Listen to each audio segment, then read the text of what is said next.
Это, может быть, Культурный альянс появился год назад, как неформальное соглашение Перми и Питера, в котором культуру признали ключевым фактором развития регионов. Задача проекта – развеять миф о том, что насыщенная активная культурная жизнь возможна только в крупных столицах. Культурный альянс, вот опять же без лишнего пафоса, предназначен для того, чтобы менять жизнь в регионах. По оценкам экспертов в России 25% населения имеет миграционные настроения. Каждый четвертый из нас мечтает уехать из страны. Альянс в столице Удмуртии воплотился в арт-форуме «Ижевск меняется». Цель 10-дневного культурного марафона, который завершится 26 ноября, выявить и поддержать новые таланты. Выставки и концерты знакомят ижевчан с творческими людьми Удмуртии, профессионалами и теми, кто только пробует себя в искусстве.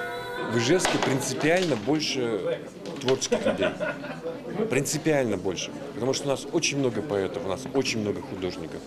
Сегодня мы можем выдать миру, России, себе самим очень интересные культурные эксперименты.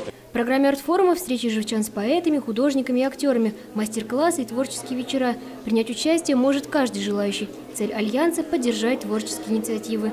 Яна Городилова, Руслан Нурахметов, телеканал «Моя Удмуртия».